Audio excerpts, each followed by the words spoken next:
Você já conhece as maravilhas da Panificadora Pérola?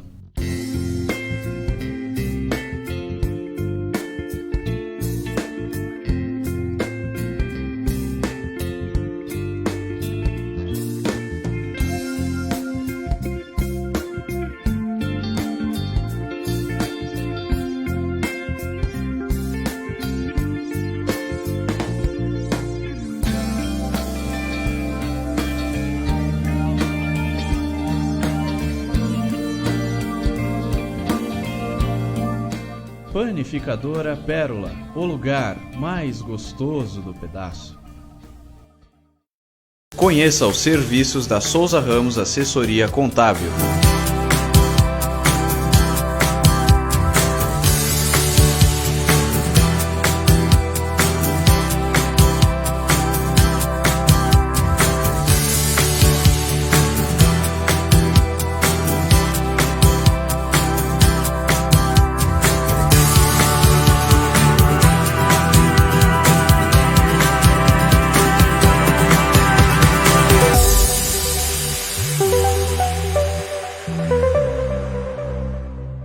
Souza Ramos Assessoria Contábil, a contabilidade à altura dos seus sonhos.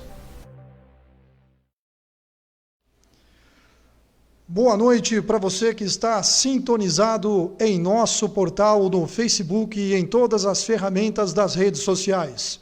Nós estamos abrindo a primeira edição de notícias do RCIA para trazer todas as informações a respeito da situação do coronavírus em Araraquara, na região, no estado de São Paulo, pelo Brasil e pelo mundo.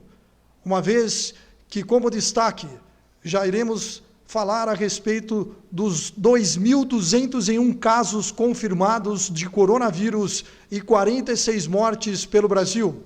Neste momento, o prefeito Edinho Silva está falando diretamente do 6º andar da prefeitura, onde nós iremos fazer de imediato. Vamos buscar o sinal da prefeitura para que vocês possam ter a informação ligada junto ao que o prefeito Edinho Silva está falando. Jamais eu farei isso. Quem me conhece de verdade sabe que eu jamais faria isso. Mas não é o prefeito que vai dar notícia. Quem dá notícia são as autoridades da área da saúde. Olha, temos um caso em Araraquara. Bom, nós temos suspeitas fortes, temos, e não é nenhuma dessas das fake news.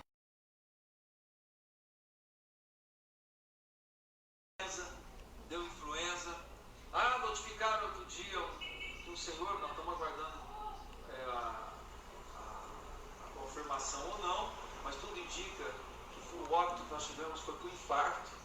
Foi por infarto, não foi? Nós estamos só aguardando chegar o resultado, mas os familiares, as pessoas que atenderam, enfim, todo mundo tinha um problema já cardíaco. A pessoa que estava internada no Hospital de Américo também não tem confirmação.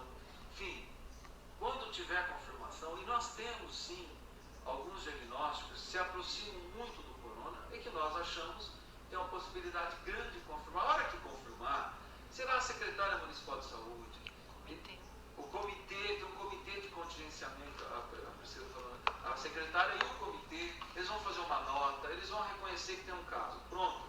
E pode ter certeza que aquele caso, que nós não estamos trabalhando de forma simples, não, gente. Nós estamos trabalhando pesado. Todos nós trabalhamos até muito tarde da noite e acordamos muito cedo para cuidar do povo de Araraquara. Nós, por exemplo, se confirmar um caso, pode ter certeza que esse caso, logo que a pessoa tem sintomas, nós já fomos na casa dela. Está aí, portanto, a palavra do prefeito Edinho, que está falando neste momento, fazendo uma live ao vivo no Facebook, falando a respeito dos casos aqui na cidade de Araraquara e na nossa região. E neste momento nós estamos em contato com todos os integrantes da equipe de jornalismo do RCIA, Ivan Roberto Peroni, Carlos Alberto Baldassari, Suzy Timpani e também o Matheus Santos. E daqui a pouco, todos eles estarão participando e trazendo as informações, principalmente os seus destaques. Aliás, eu já vou pedir para que o João já coloque aqui todos eles em sintonia, nas notícias, para que a gente possa já abrir com as informações e os destaques de cada um. Está aí, portanto, Suzy Timpani, Ivan Roberto Peroni, Carlos Alberto Baldassari e Matheus Santos. Boa noite, Suzy. O seu destaque para o informativo do RCIA. Boa noite a todos. O meu destaque fica por conta da sessão da Câmara na tarde de hoje. Foi aprovado que comerciante que descumprir decreto da Prefeitura será multado em mais de R$5 mil. Boa noite, Ivan Roberto, falando de um ponto importante da cidade, aqui no bairro de uma região central. O seu destaque. Boa noite a todos. É evidente que a preocupação da Prefeitura Municipal de Araraquara é a mesma que nós estamos sentindo, mas a criação de um ponto de referência, a criação de um mini hospital, talvez seja um dos passos mais significativos que a Prefeitura, a Saúde Pública de Araraquara oferecem neste momento. Mas, de qualquer maneira, é o sintoma da preocupação que gera em torno de todos nós. E vamos falar sobre isso, evidentemente. Boa noite, Carlos Alberto Baldassari. O seu destaque. Boa noite. Da polícia. Boa noite a todos. Acidente grave na tarde de hoje deixou uma motoqueira de 21 anos no Jardim Universal. Ela, infelizmente, bateu com a moto contra uma árvore e perdeu a vida. Matheus Santos, muito boa noite. Falando da região norte da cidade de Araraquara. O seu destaque. Uma boa noite a você, Giovanni, boa noite a todos os colegas.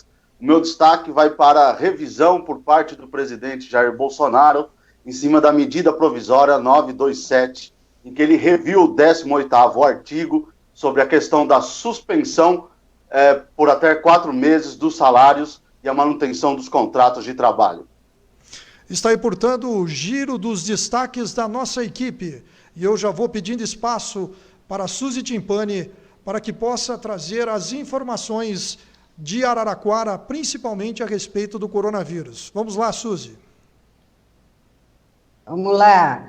Araraquara ainda continua com o mesmo número, né? Que são 16, e dentre esses 16, 7 estão internados, né? Ainda não saiu o novo boletim, deve sair agora no final da noite, já chega o novo boletim, mas eu não acredito que tenha muita mudança nisso.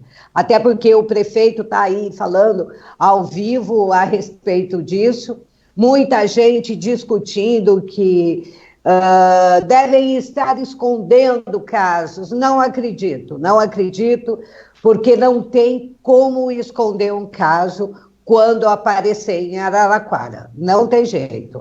A vigilância tem que entrar e tem que espalhar para todo mundo. A imprensa vai saber, todo mundo vai saber. As pessoas precisam ficar tranquilas nesse sentido. Não adianta ficar batendo na tecla que o poder público está escondendo. Não tem por que esconder.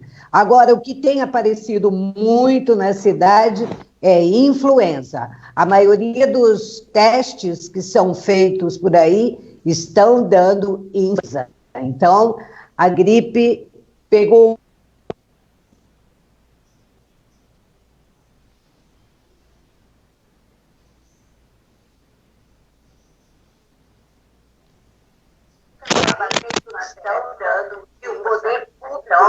A gripe pegou o quê? Agora, o que tem aparecido muito na cidade é influenza. A maioria dos testes que estão feitos por aí estão dando. Suzy Timpani, nós estamos aqui com dificuldade no sinal, do seu sinal. Eu vou chamar nesse momento o Ivan Roberto para que ele possa trazer as suas informações e também falar um pouco a respeito de como anda a situação aqui na cidade de Araraquara e essa novidade, né, que hoje, com exclusividade, o portal RCIA, em todas as suas plataformas, trouxe a informação desse mini hospital a ser montado num ponto importante da cidade, né, Ivan? Boa noite. Uma vez mais, boa noite, Giovanni.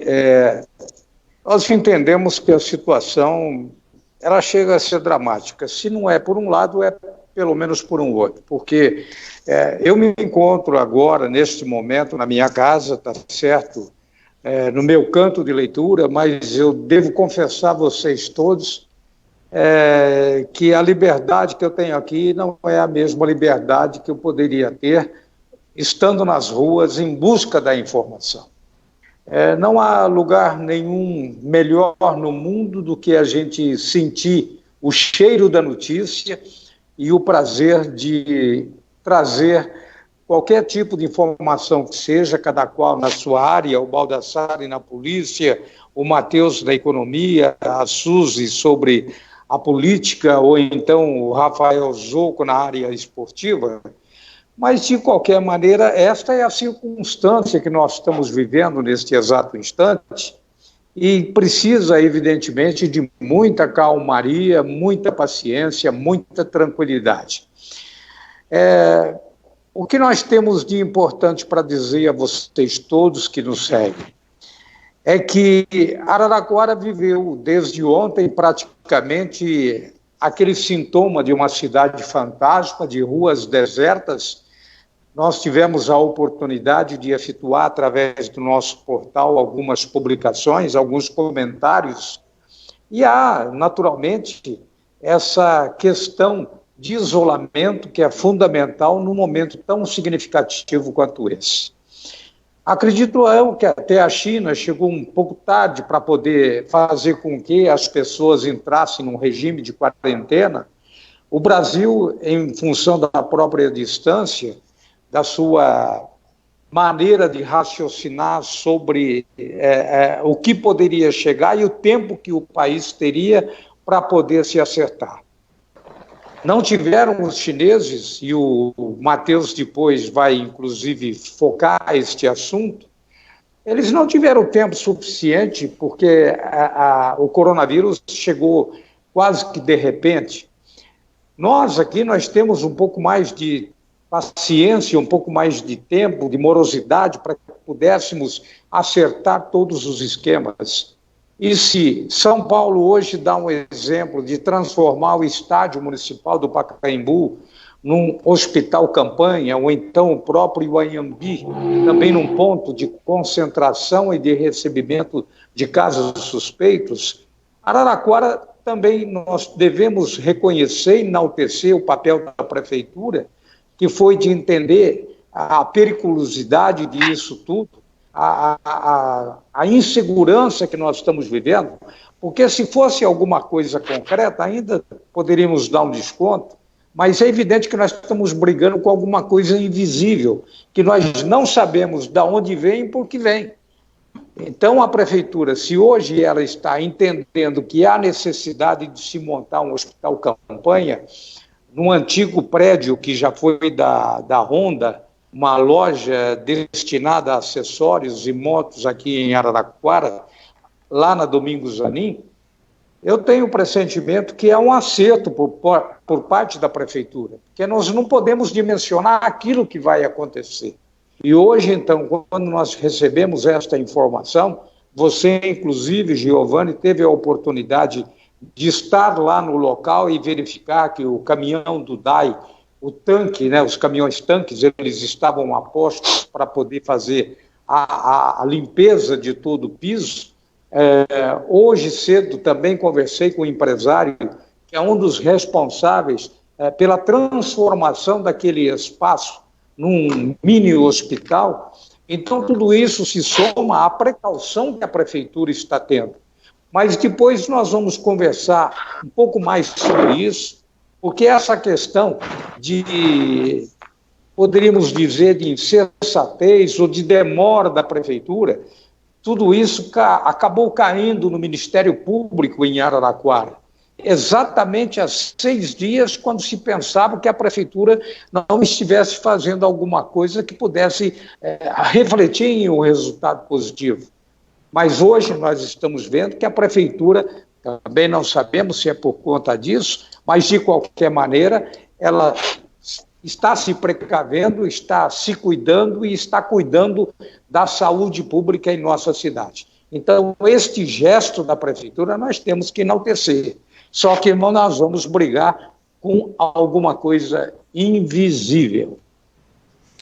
Está aí, portanto, o Ivan Roberto trazendo as informações a respeito desse novo mini hospital que a Prefeitura do município de Araraquara se mobilizou e, na oportunidade que nós tivemos presente para que pudesse estar verificando as equipes de trabalho que estavam ali realizando as suas atividades, nós nos deparamos com a presença do caminhão realmente do DAI, e os próprios funcionários informaram de que ali seria um novo hospital de atendimento para os casos do Covid-19, o coronavírus.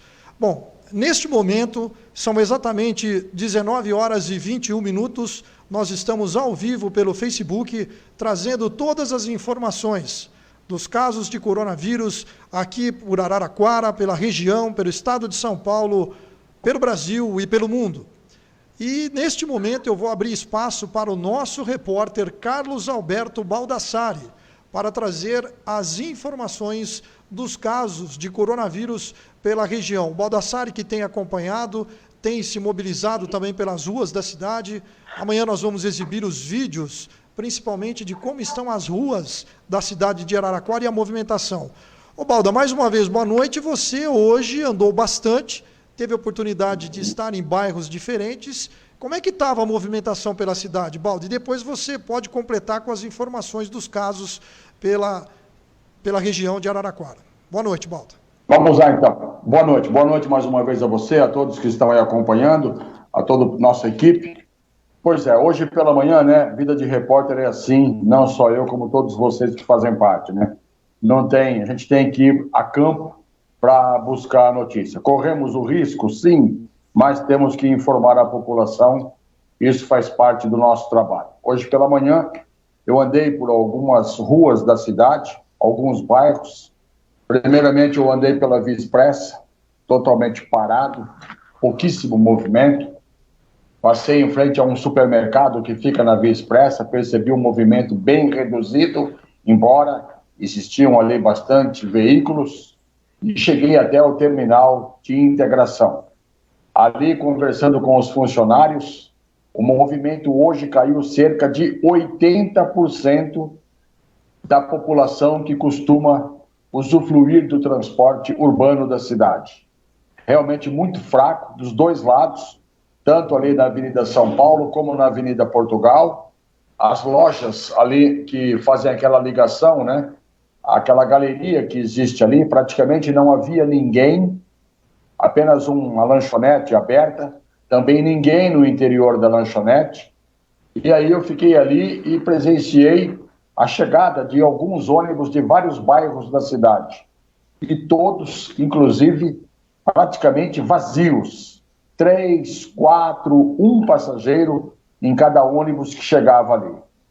Então a gente vê que realmente a população está consciente, né, boa parte dela, no isolamento, permanecendo nas suas casas.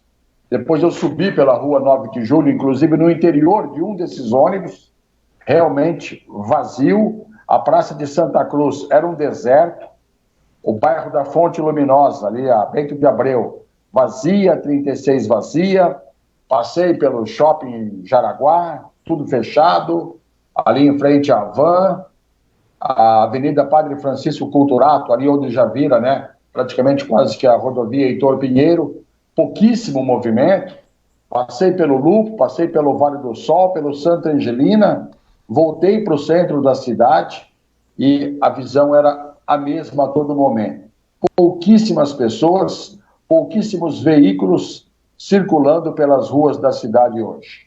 Conversava inclusive com o motorista do ônibus que faz a linha Parque São Paulo, Vale do Sol, e ele dizia que a frota de veículos, a frota dos ônibus em Araraquara, estão cumprindo a escala dos finais de semana. Ou seja, em média, para cada bairro, um ônibus a cada 40 minutos, 1 hora, até 1h20. E mesmo com essa demora em relação a alguém que queira se locomover do bairro para o centro ou do centro para o bairro, mesmo assim o que a gente percebeu foi o mínimo de passageiros no interior de cada ônibus, Giovanni e toda a equipe. Bom, Baldassar, agora, eu gostaria apenas aqui de salientar que neste momento nós estamos com um número de pessoas significativo assistindo esta live. Eu gostaria de pedir para que todos vocês compartilhassem essa live. Você que está dentro de casa, você está tendo a oportunidade de ter a equipe de jornalismo do RCIA trazendo as informações do que está acontecendo durante o dia na cidade de Araraquara. Essa movimentação é para que você possa ser melhor informado, para que você possa ter as informações em primeira mão. Sendo assim, a Fátima Freitas, o Wilson Léo, a Danila Moreira, nós temos também a Morgana Campaiolo, a Ana Souza, o Círio, o Gui Venturini, a Érica, a Ivanise. Estamos abraçando a todos e, neste momento, o RCIA tem a grata satisfação de levar até vocês as informações em primeira mão. Balda, em nome da Imobiliária Borsari, é claro, né, Balda? Exato, a Imobiliária Borsari compra, vende, aluga e administra casas, terrenos, apartamentos, salões comerciais e também residências em condomínio. Fale com o Alexandre, com o Tony e toda a equipe da Borsari pelo telefone 3301-1020 ou pelo site borsariimóveis.com.br. E junto com a Borsari, a gente tem aqui um levantamento dos casos, suspeitos e que estão sendo acompanhados pela equipe da nossa região. Américo Brasiliense, 3 casos. Santa Lúcia, 9 casos. Rincão, 7 casos. Ibaté, 1 morte suspeita e 1 suspeito. Tivemos em Rincão, estamos tendo lá em Rincão, 6 pessoas que estão sendo acompanhadas como suspeitos. Em São Carlos, 9. E em Porto Ferreira, 2 mulheres já morreram suspeitas. Uma de 65 anos e uma de 95 neste final de semana. E muita preocupação lá em Porto Ferreira, porque essa idosa de 95 anos, ela estava em um asilo. Então existe uma preocupação muito grande, porque ela vinha convivendo com demais idosos que fazem parte, que estão neste asilo na cidade de Porto Ferreira. São Carlos tem 9 casos, 1 morte já foi registrada, deu positivo. Araraquara nós tivemos a morte do empresário Reinaldo de Oliveira, foi coletado o material, o exame deve sair aí nos próximos dias. Enfim, é uma situação realmente preocupante. Matão, nós estamos com 3 casos. Existiam 2 homens na UTI e uma pessoa, uma criança, na UTI pediátrica. Só que lá agora se inverteu. Tem uma pessoa, neste exato momento, na UTI adulto e 2 crianças na UTI pediátrica. É esse o balanço das últimas horas da nossa região, Giovanni. Está aí, portanto, Carlos Alberto Baldassari trazendo todas as informações dos casos de coronavírus ou suspeitos de coronavírus, o Covid-19, aqui pela região de Araraquara. Ô Suzy, apenas para que nós possamos ter aí a informação, quantos casos já atingiu aqui na cidade de Araraquara, a suspeita? Como é que está a situação? Ô Suzy, seu microfone dá uma regulada aí que ele não está passando o som para nós aqui. Mas, Matheus Santos, vamos lá para as informações agora. O Matheus vai trazer a informação do seu destaque inicial, Como é que ficou? Afinal de contas, essa medida do presidente Jair Bolsonaro, vai ou não vai, Matheus? Boa noite. Boa noite a todos. Vamos lá de novo tratar do vai ou não vai da presidência da República sobre a questão do coronavírus, do combate ao novo coronavírus, o Covid-19. Nós acordamos na segunda-feira dessa semana com uma informação que ninguém esperava no Congresso Nacional, nenhum setor da política, nenhum setor da imprensa, por uma decisão do presidente Jair Bolsonaro de protocolar, apresentar uma medida provisória 927 de março de 2020, regulando, reorganizando, podemos dizer assim, flexibilizando algumas considerações do ponto de vista da lei trabalhista. Dentre as novidades que apareceram, o presidente colocou no 18º artigo dessa MP a suspensão por até 4 meses dos salários dos trabalhadores e trabalhadoras de todo o Brasil, sem necessariamente o cancelamento do contrato de trabalho, né? O que foi decidido foi uma suspensão temporária e também nesse artigo estava apresentando a questão de que não haveria outras medidas de socorro em relação, do ponto de vista salarial, a esses trabalhadores, né? Essa notícia caiu como uma dinamite no Brasil todo, né? O Congresso Nacional, tanto a Câmara como os senadores, os governadores, muita parte do empresariado começou a se reorganizar, começou a se manifestar, no sentido de que essa é efetivamente a primeira medida que o presidente Jair Bolsonaro toma do ponto de vista econômico, né? A gente tem tido muita... eu digo que nós estamos vivendo uma época de guerra das informações. Os nossos repórteres que me permitem a licença por usar esse termo, parece que nós estamos vivendo uma guerra de informações, né? Onde é dito uma coisa de manhã, é redito a coisa à tarde, onde promessas são ditas em reuniões, mas efetivamente um projeto de lei, uma coisa que muda o arquétipo da estrutura institucional, da estrutura das nossas leis, essa foi a primeira medida que o presidente Jair Bolsonaro tomou. E caiu como uma bomba. O timoneiro do nosso barco chamado Brasil, que é o presidente da República, ele precisa dar sinais, falar coisas objetivas, ser assertivo nas suas decisões. E quando ele toma uma decisão tão drástica como essa, na parte da manhã, logo na parte da tarde, depois dele sair em defesa, os seus filhos saírem em defesa, toda a estrutura do governo sair em defesa dessa decisão, logo na parte da tarde, o próprio presidente revoga esse 18º artigo, pede para o Congresso Nacional devolver a MP para a presidência da República, para que ele refaça essa MP, revogando o 18º artigo. Ora, nós não sabemos mais onde nós vamos, o que nós vamos organizar. Os empresários e os trabalhadores, aqueles que produzem e que trabalham, estão meio perdidos no Brasil. A verdade, a gente já comentou da outra vez, que neste momento, às vezes é preciso que façamos uma crítica um pouco mais dura, um pouco mais ácida. A verdade é que não temos, aqui no Brasil, uma liderança que coloque todo o Estado brasileiro coordenado para enfrentar essa pandemia em todas as frentes que ela se encontra, principalmente na frente econômica. A questão de saúde pública, todos nós sabemos o que precisa ser feito. O Ivan e a Suzy e o Balda trouxeram aqui informações de que pode ser que tenha demorado, mas os governos municipais, os governos estaduais estão sim tomando as medidas que precisam ser tomadas, estão sim se precavendo para um processo muito maior. E aí a gente olha do ponto de vista econômico para o presidente da República e ele dá sinal trocado, né? Ele fala uma coisa de manhã, desfaz à tarde, fala uma coisa outro dia.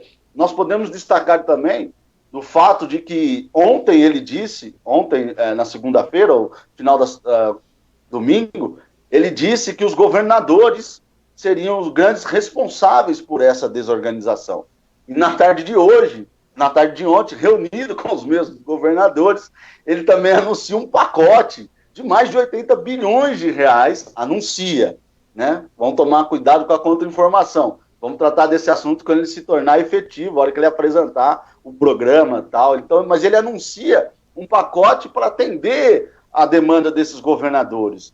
Ele critica os governadores que fecharam as fronteiras e logo em seguida ele baixa uma posição impedindo que os governadores fechem suas fronteiras e hoje ele já reconheceu o direito dos governadores fecharem as fronteiras.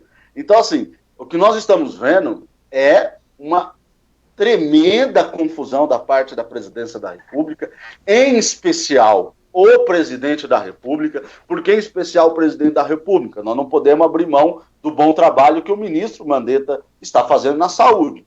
É um cara que está passando as informações corretas desde o início. Não podemos esquecer que o Brasil, pelo ministro Mandetta e pelos pesquisadores que lá estão, foi o primeiro país no mundo a pedir que a ONU declarasse o coronavírus como pandemia, ainda em janeiro. Então, assim, há um entendimento, uma preocupação já longínqua dentro do Estado brasileiro. Mas o presidente não consegue manter essa coerência no que diz respeito a tratar as coisas efetivamente, apresentar soluções. Hoje nós estamos vendo os empresários desorganizados, hoje nós estamos vendo os trabalhadores não se sentindo assistidos. Por mais que os prefeitos e os governadores possam atuar nesse sentido, essa ainda é a grande responsabilidade do presidente da República, e ele não tem conseguido apresentar para a sociedade brasileira uma orientação firme, objetiva, assertiva e principalmente consistente. Bom, você acredita, Matheus, e eu vou, antes de proceder à pergunta, você acredita que para o Brasil existia um preparo ou está todo mundo aprendendo a conviver com uma nova situação? Olha, Giovanni, para ser bem sincero, ninguém estava preparado para isso, né? Apesar de a gente já saber, nós que somos ligados ao mundo acadêmico, já sabemos que já haveria pesquisa desde os anos de 2015, 2014, avisando sobre possíveis vírus que viviam em outros animais, que poderiam pular para seres humanos, expectativas de pandemias. Ninguém estava preparado para isso. A outra pandemia, que eu não me lembro o nome agora, mais rápida que teve na história da humanidade, demorou quase 6 meses para alcançar o nível de pandemia. O coronavírus 19 demorou 45 dias. É algo fora do normal. Totalmente fora do normal. Mas o que a gente tem visto é que não há receita, né? Eu tenho dito para muitas pessoas que não estão acompanhando os casos de falecimento de que não é verdade, que o grupo de risco é de idosos. Esse não é verdade. O grupo de risco é tudo e todo mundo, né? Tem jovens de 30, 37 anos, adultos de 40, 45 anos, muito bem fisicamente, sem nenhum histórico daquelas doenças que o coronavírus agrava, que estão falecendo. Por que estão falecendo? Justamente por essa questão da estrutura. Se a gente parar para pensar que mais de 90% dos leitos de UTI no Brasil, neste momento, estão ocupados por todas as outras enfermidades, por todos os outros acidentes, como vai ser daqui para frente se a gente alcançar a curva da pandemia que o próprio ministro nos apresentou? Esse é o nosso grande problema, né? E aí se justifica, sim, esse preparo, que muitas pessoas têm dito que é exacerbado, do governador, e aqui no caso de Araraquara, do prefeito Edinho Silva, de montar hospitais de campanha. A gente não sabe em que momento haverá o estouro da pandemia e é preciso fazer. É preciso, isso aí estar pronto. Nós temos que fazer. Mas do ponto de vista de preparo, ninguém tinha. A única coisa que nos cabia fazer, e essa é uma questão que eu venho debatendo, eu acho que já 1 mês e meio dentro do RCIA, no ponto de vista econômico, é para que as pessoas olhassem para as nações que estavam obtendo resultados, como a China, a Coreia do Sul, como Singapura e agora, mais recentemente, a própria Alemanha. Por quê? Está nítido para a gente, na questão do preparo, que o Ministério da Saúde principalmente pela falta de material para fazer exame, que nós estamos subnotificados. Hoje nós tivemos a publicação de uma pesquisa de uma organização do Reino Unido, que ela está ajudando o Reino Unido na sua na reorientação lá do combate ao coronavírus, que versa sobre o Brasil, dizendo que nós temos já mais de 17 mil casos. E isso não é fake news, isso é dado estatístico. 46 mortes não equivale a 3%. Nós tem alguma coisa fora do normal. E na hora que a gente vê a discussão da presidência ou do governo federal, a gente percebe que a maneira de notificar é a hora que a pessoa está já no limite da doença e ela não consegue mais levar a vida normal e ela busca os hospitais, aí sim ela vai passar pelo exame e em 5, 6 dias será confirmado ou não o coronavírus. Isso subnotifica os casos confirmados, né? Como eu estou dizendo, vamos olhar o que as outras nações fizeram. A Coreia do Sul, em Daegu, foi o primeiro e único foco deles. Quando eles começaram a identificar as primeiras centenas, o prefeito de Daegu, que é um pouco maior que a cidade de Araraquara, impôs que todo mundo ficasse em casa. E o sistema de saúde local, com o apoio do governo federal, do Estado sul-coreano, ia na casa das pessoas. As pessoas não saíam das suas casas. Vocês vão me desculpar, mas neste momento propor vacina contra a gripe para idosos em unidades públicas de saúde é de uma irresponsabilidade sem tamanho. Vá na casa das pessoas, faça a vacina lá, faça o teste lá. O resultado é que em poucas semanas o Estado sul-coreano já produzia 15 mil exames do coronavírus por dia, né? Isso já faz um mês. Então eles já estão produzindo muito mais. Então nós temos, assim, do ponto de vista do preparo, não tem. Mas do ponto de vista de olhar o que já está sendo feito, porque eu tenho dito, né? Vamos fazer a analogia do futebol. Nós somos o último grande time, ou talvez o único grande time no mundo, a jogar esse jogo já sabendo o resultado. Os Estados Unidos não sabia, a China não sabia, a Índia não sabia, o leste europeu não sabia, a Europa não sabia. Nós somos o único grande time que tinha 2 meses antecipando esses resultados. Então, assim, o resultado será do nosso trabalho, da nossa capacidade de olhar essas nações. Tá certo, então. Olha, participando desta live, a Lana Carolina, lá do Rio de Janeiro, o Círio, Bruna Leonardo, a Deise Cristina Ferreira, a Julita Aparecida Gaspar Cefali, a Patrícia Matias, o Carlos Alberto Escatolin, falando lá, está acompanhando lá de Presidente Prudente, João Borim, Ana Helena Brita, o Ronaldo Pires e outros que estão acompanhando ao vivo as informações sobre o coronavírus na cidade de Araraquara, em toda a região, no estado de São Paulo e pelo Brasil. Agora, a assessoria de imprensa... Pois não, Baldassarri? O Matheus falava, fazia a explanação, né? E só para salientar que agora à tarde a gente acompanhava pela televisão o pronunciamento do Ministério da Saúde, e eles anunciaram há pouco que eles vão disponibilizar 23 milhões de testes, sendo 13 milhões para pessoas que estão em estado grave e 10 milhões de testes rápidos. Então, vai para o mercado brasileiro, vai aí, né, para o povo, segundo o Ministério da Saúde, 23 milhões de testes que serão disponibilizados pelo Ministério da Saúde. A princípio, esses testes rápidos, Baldassarri, eles vão ser destinados, conforme o próprio ministro da Saúde informou ontem, será destinado para todos aqueles profissionais da área da saúde, inicialmente.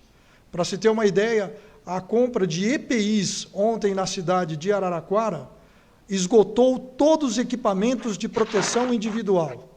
Portanto, todos vocês que compraram e estão deixando estocados estes equipamentos, vai fazer falta, estará fazendo falta para os profissionais da saúde. Para se ter uma ideia, ontem foi uma loucura para as cidades da região, conseguirem esses equipamentos de proteção individual. O que são os EPIs? É a máscara, se não é a máscara, é o avental, se não é o avental, é o macacão, é o óculos com silicone, ou seja, todos os equipamentos que protegem esses profissionais da área da saúde. Eu estava presente ontem, passei por 4 lojas para poder saber o movimento, como que estava sendo, e uma das lojas, inclusive, alertou que existem neste momento, pasmem vocês, um equipamento que custa, como máscara, que custa R$ 3,80, está sendo vendido a R$ 10. Está aí, portanto, neste momento em que precisa ter a sensibilidade deste equipamento ser vendido para que a população tenha acesso, mas que tenha, antes de mais nada, com cuidado e com cautela, porque é um alerta. Um dos hospitais particulares do município de Araraquara se mostrava preocupadíssimo com o fato de estar se esgotando. E uma das coisas que os fabricantes desses equipamentos estão colocando como condição, vindo direto de Brasília, é que seja destinado o maior percentual da venda primeiro para os hospitais, primeiro para os profissionais da área da saúde. E também foi colocado neste pacote os profissionais da imprensa, para que possa estar levando as informações, fazendo uso destes equipamentos, como está acontecendo neste momento. A logística que o RCIA fez e montou, para se ter uma ideia, cada um está falando de um ponto da cidade, usando a tecnologia do home office. O Ivan Roberto se encontra num ponto, o Matheus Santos se encontra em outro ponto, está na região norte da cidade, a Suzy Timpani do outro lado da cidade, e o Baldassari também. Isso é para que você tenha a notícia em primeira mão. Agora eu gostaria de ver com a Suzy Timpani se está tudo ok o seu microfone, Suzy. Está tudo em ordem? Não, ainda não está, Suzy. Ainda não. Ainda não. Mas eu gostaria, viu, o Ivan Roberto estava com um documento nas mãos, eu gostaria que ele preparasse ali, mas antes disso, com mais de 10 mortes confirmadas nesta terça-feira, no dia 24, subiu para 40 o número de mortes pelo novo coronavírus no estado de São Paulo. Segundo o Ministério da Saúde, o total de 33%... Suzy. Pois não, Suzy? Oi? Pois não.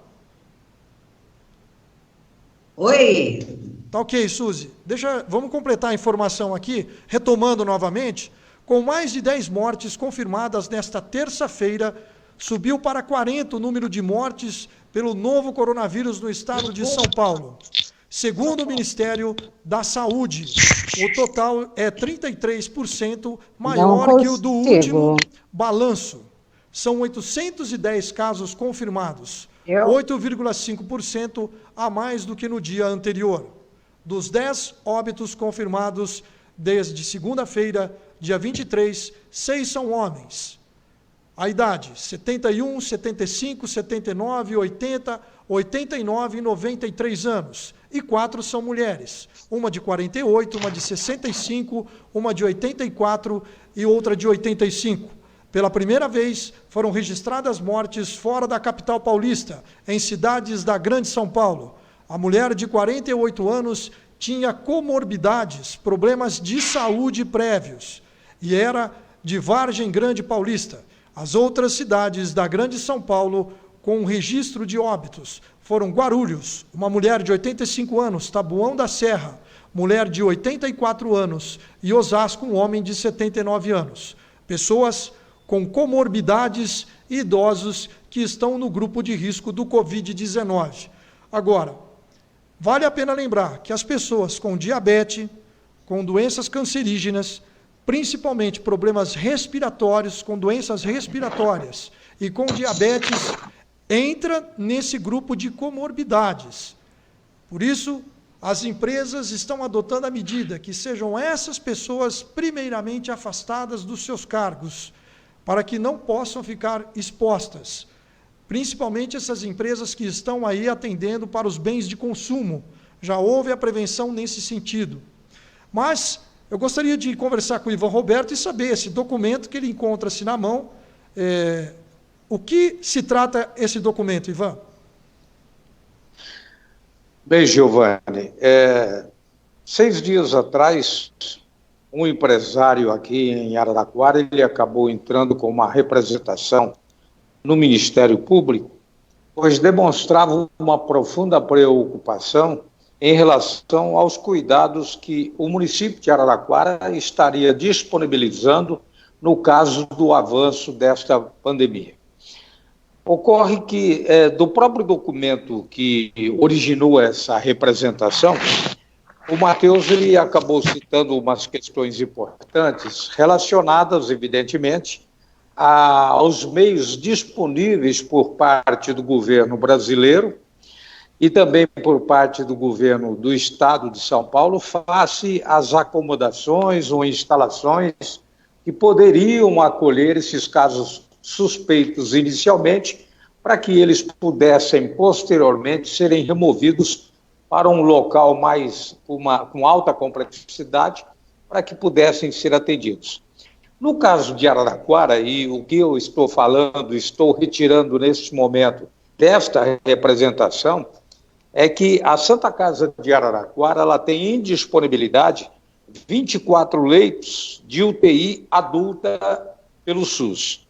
O Hospital São Paulo, 14 leitos de UTI adulta. O Hospital São Francisco, 18 leitos de UTI. Então dá um total aí de 56 leitos em disponibilidade. Desses 56 leitos, a saúde operando precariamente em quase todos os dias, menos de 30% desses leitos estão disponíveis para atendimento de emergência, sendo assim, apenas 18 leitos em disponibilidade diária em todo o município para atender uma população aí de aproximadamente 230 mil habitantes. Isso tem fundamento... Quantos leitos no total, Ivan? Quantos leitos no total? Não entendi. Quantos leitos no total?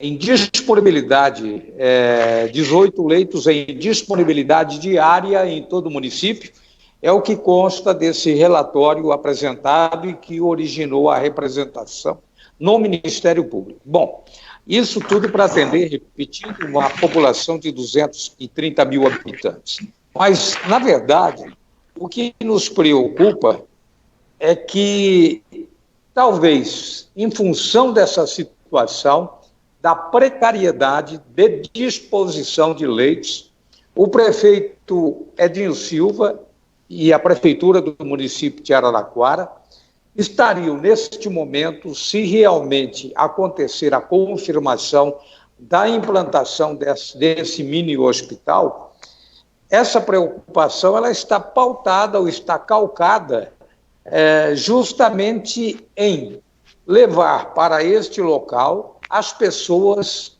consideradas suspeitas, para que os casos suspeitos eles não venham a ocupar os leitos dos hospitais, porque isso tudo, evidentemente, ocasionaria uma confusão, um transtorno muito grande, e não havia gente, inclusive, disponível para efetuar esse tratamento. Porque nos hospitais estão concentrados os profissionais que realmente pertencem àquela unidade hospitalar. E, para um mini hospital, poderíamos ter outros que fazem parte do quadro da saúde pública de Araraquara, porque nós temos que entender que são duas linhas de frente que se juntaram, tanto do Serviço Especial de Saúde, quanto da própria Secretaria Municipal de Saúde.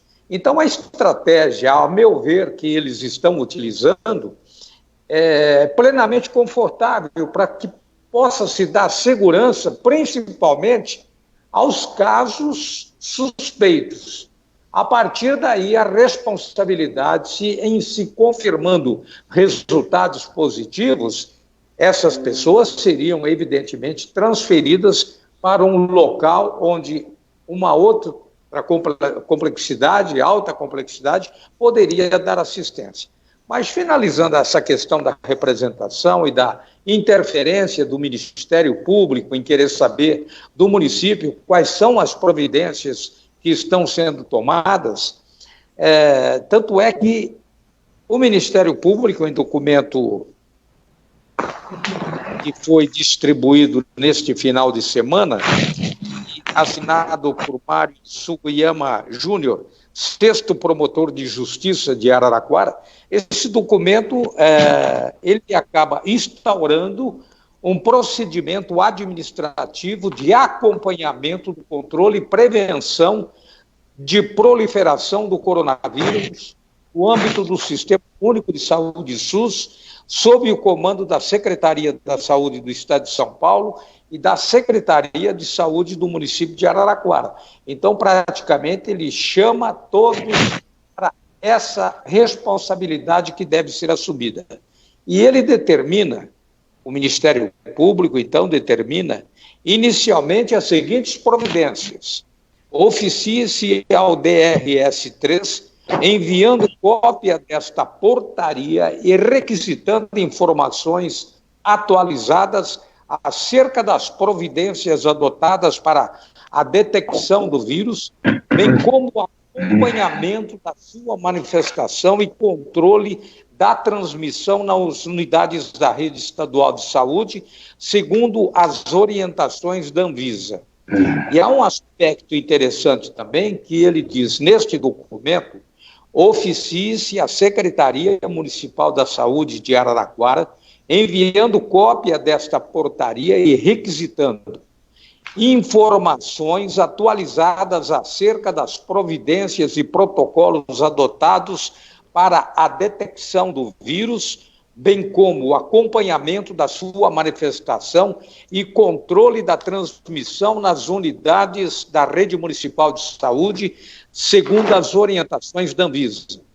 Outro item: informações sobre o número de leitos de UTI e ventiladores mecânicos disponíveis para atendimento emergencial das vítimas da proliferação do coronavírus, além de eventuais providências adotadas para aquisição de novos equipamentos. Bem, o que nós queremos dizer ao citar esses 3 itens é que 6 dias atrás era esta situação: o ingresso no Ministério Público de uma representação. 6 dias depois, a Prefeitura Municipal de Araraquara, ela começa uma outra estratégia, que é da implantação do mini hospital.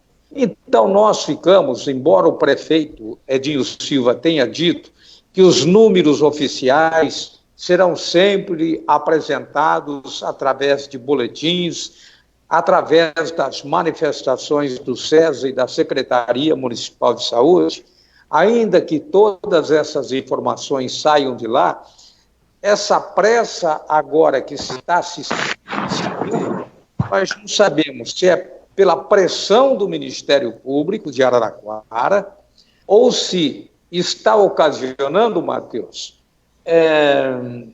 o avanço dos casos suspeitos e a possibilidade da transformação dessa suspeitabilidade em casos reais de coronavírus. Até gostaria que o Matheus ele pudesse também opinar sobre essa situação, porque ela passa a ser preocupante em função das medidas que vem se tomando.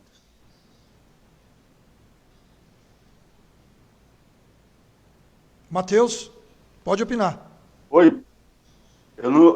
Deu uma cortada na fala do Ivan, eu não entendi muito bem a pergunta. Não, mas então vamos repetir. É o seguinte: são 2 situações que estão ocorrendo de 6 dias para cá.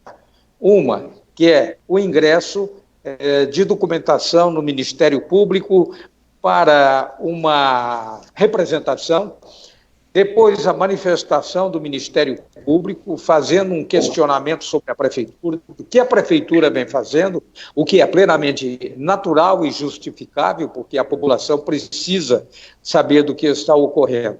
Então, nós não sabemos se a Prefeitura ela tomou essa decisão de se implantar um mini hospital, ou então um hospital de campanha, em função dos casos que estariam avançando, ou então houve uma pressão do Ministério Público? Olha, Ivan, verdadeiramente o motivo a gente não vai saber, mas a gente pode supor algumas coisas. Eu tenho feito algumas análises que, longe do prefeito Edinho Silva ter alguma postura irresponsável, pelo contrário, não é este o caso, mas ele teve nesse problema um certo delay de tempo de entender a profundidade da crise e de tomar as medidas que realmente precisam ser tomadas, né? Se a gente fizer, não precisa fazer todo um retrospecto dos últimos 30 dias, mas se a gente fizer de sexta-feira para cá, a gente começou a ver medidas serem tomadas sem o agravamento dos números, tampouco a confirmação de um caso, nenhum, não teve nenhuma confirmação ainda em Araraquara, que era o principal argumento do prefeito, né? De que ele só tomaria algumas posições mais drásticas a partir que a questão em Araraquara fosse ficando grave. A questão em Araraquara só há aumento de suspeitas, não há gravidade, e mesmo assim ele veio tomando as decisões. Essas decisões que a gente vem assistindo são decisões acertadas, a gente está entendendo que elas são oriundas de algumas pressões. Pressões de servidores, pressões da população, e a gente sabe agora, com essa informação que você está nos trazendo, que o judiciário também veio pressionando para que o prefeito tomasse algumas medidas necessárias. Porque todo mundo já entendia que não era mais uma questão, não tinha mais como ver a questão da pandemia de forma local. Se Araraquara tinha ou não tinha caso. O que nós tínhamos que ver era qual era a nossa contribuição para a comunidade chamada Brasil, principalmente para a comunidade chamada São Paulo, que temos, acho que são 90% dos casos de mortes são aqui em São Paulo. Qual era a nossa contribuição para conter a expansão da epidemia, da pandemia? Então, o que eu entendo é que sim, o prefeito Edinho Silva, ele tomou as últimas decisões acertadas, mas sob muita pressão. Pressão política, pressão social, pressão do sindicato. A gente não pode esquecer que o sindicato dos servidores, o SISMAR, também acionou o Ministério Público do Trabalho. A gente não pode esquecer que tiveram outras iniciativas que também buscaram organizar trabalhadores e servidores, e aí o prefeito tomou essa decisão. Como eu disse, olhando para os últimos dias, nós dormimos na sexta-feira dizendo que o comércio de Araraquara ia ficar aberto, ia tomar sua tranquilidade normal. No café da tarde, no sábado, a gente já estava discutindo a posição do prefeito de fechar. Então, assim, se na minha análise eu identifico uma certa demora, uma certa troca de sinais por parte do presidente da República, a gente não pode deixar de também compreender isso em Araraquara. E sim, teve essa demora. Agora, se essas últimas decisões são oriundas do processo de reflexão do comitê, e aqui vai mais uma reflexão desse instrumento burocrático, né?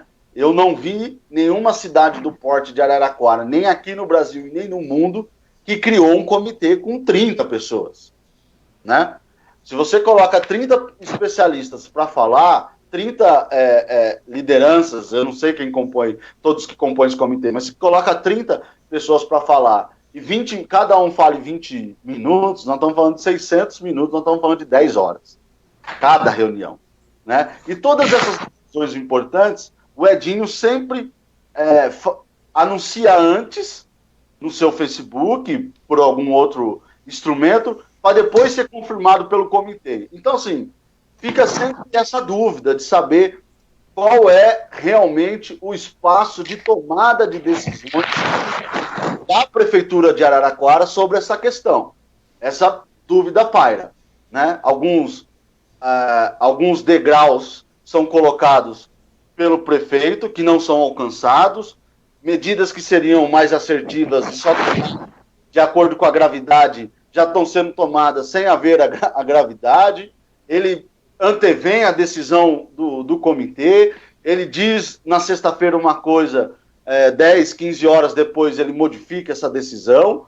Então, para quem nós estamos de fora, nós não estamos dentro do processo de tomada de decisão, fica nítido sim que as decisões que o prefeito vem tomando são muito à base da pressão. E aí você trouxe mais uma, que é a pressão do Poder Judiciário, que está sendo acionado, que está sendo procurado por organizações e indivíduos. Bom, Baldassarri vai preparando as notícias aí da polícia em nome da imobiliária Borsari, e nós estamos fazendo esta live ao vivo a respeito da situação do coronavírus, também em nome da Souza Ramos Contabilidade. A Souza Ramos está chegando aí, portanto, a questão do imposto de renda, procure a Souza Ramos. E também a panificadora Pérola, a panificadora que tem o melhor pão da região norte da cidade de Araraquara. Bom, apenas para que vocês possam se situar, as clínicas veterinárias e profissionais da área que possuem equipamentos com respirador mecânico, monitor ou concentrador de oxigênio estão se mobilizando para auxiliar no combate ao coronavírus. Um cadastro nacional informa às equipes de saúde a quantidade dessas máquinas disponíveis para reforçar o atendimento de futuros pacientes. Na região de Campinas, 9 aparelhos já foram colocados à disposição. A ação é organizada pela Academia Brasileira de Medicina Veterinária Intensiva e só é possível pois as máquinas são originalmente concebidas para uso em humanos e apenas adaptadas para uso veterinário. Portanto, em Campinas já são 5, em Americana 2, em Limeira 1 e Piracicaba 1. Será que seria uma medida também para poder ajudar, como o Ivan Roberto acabou dizendo aqui a respeito dos ventiladores mecânicos? Era uma forma que talvez a prefeitura do município de Araraquara pudesse recorrer em busca de utilizar esses equipamentos também, Matheus, Ivan? É evidente que sim. Existe hoje, até um ponto que eu gostaria de ressaltar, só mesmo a tecnologia, ela poderia nos possibilitar, longe dos tempos de rádio, né, Balda? Só a tecnologia que poderia nos aproximar e fazer com que a gente tivesse esse contato, ainda que com imagens e também o áudio, e levasse essas informações aos nossos seguidores, aos nossos telespectadores da TV RCA. Bem, mas esse avanço da tecnologia é que permite com que a gente possa, dentro da medicina, também permitir que as pessoas elas corram menos riscos. Mas tudo isso tem que estar atrelado a uma situação, né, Matheus? Até perguntaria a você, será que cachorro mordido de cobra tem medo de linguiça? Por quê? Nós saímos de uma dengue 25 mil casos. Então, uma situação bastante complexa e que nós temos que ter aquilo como exemplo para poder aplicar agora métodos mais corretos, uma preocupação mais acentuada, ainda mais em se tratando que nós estamos no ano eminentemente político, tá certo? Disse bem ontem o ministro da Saúde que este é um ano de preocupações e não é um ano de eleições. Então a gente precisa ficar atento. Será que a dengue realmente ela... Como essa questão da higiene, da organização da higiene, do dia a dia, ela é importante do ponto de vista da saúde pública, né? Especialmente nós aqui em Araraquara passamos há pouco essa epidemia da dengue com esse número estrondoso. Acho que foi a maior epidemia de dengue que Araraquara já passou, atingindo mais de 10% do seu povo. Isso não é pouca coisa. E quando o Giovanni traz para nós essa notícia, pai de 2 crianças, morador aqui da cidade de Araraquara, fico muito feliz em saber que há essas iniciativas que ajudem o governo estadual, que ajudem o governo federal, mas me preocupa, por um lado, que me parece que o enfrentamento, assim como foi da dengue em Araraquara, o enfrentamento dessa pandemia está sendo tratado, né? Se a gente for olhar, algumas pessoas estão doando dinheiro, empresas estão doando dinheiro. Agora, eu acabei de receber, por exemplo, uma proposta do meu barbeiro aqui, que ele está lançando uma campanha para que a gente compre o corte de cabelo e da barba do próximo mês, pague a metade agora e depois paga a outra metade quando for cortar, no sentido dele conseguir manter o mínimo de fluxo de caixa e pagar suas despesas. Ora, essa pandemia não vai ser enfrentada com voluntarismo. Essa pandemia só vai ser enfrentada com muita organização do Estado brasileiro. E aí, já falamos do governo federal, já falamos do governo estadual, e olhando para o governo municipal, é impensável. E aí, liga essa minha fala com a tua pergunta anterior sobre as decisões que estão sendo tomadas à base de pressão ou porque elas são planejadas. É impensável do ponto de vista do momento que nós estamos em enfrentamento da pandemia, nós não tivemos ainda nenhum sinal do prefeito municipal sobre como ele pretende auxiliar as empresas, essas micro e pequenas empresas que produzem muito e que empregam muito na cidade de Araraquara. Eu, sinceramente, estava esperando, já que eles escreveram o decreto no sábado, esperava que depois desse decreto viria as normatizações. Eles tiveram domingo e esta segunda-feira para apresentar e a terça, né? Para apresentar essas formas de organizar essas pessoas. As pessoas não sabem o que fazer. Olham para o presidente da República e não enxergam o que fazer. O governador do estado de São Paulo até inicia, mas ele também fez agora um pacote voluntarista. As empresas organizaram alguns milhões e ele vai abrir mão, se eu não me engano, da conta de água e da conta de luz daqueles mais vulneráveis. Mas e para as organizações das empresas? 70% dos empregos no Brasil estão em micro e pequenas empresas, elas não sabem o que fazer. O DAI não pode decidir anistiar dívidas da água, não é possível negociar com a CPFL, não há um fundo para a crise no orçamento público municipal, não é possível que os senhores vereadores reunidos hoje, de máscaras, não discutiram sobre abrir mão de parte dos seus salários e da estrutura da Câmara. Estamos em estado de calamidade pública. Os vereadores serão chamados conforme a necessidade.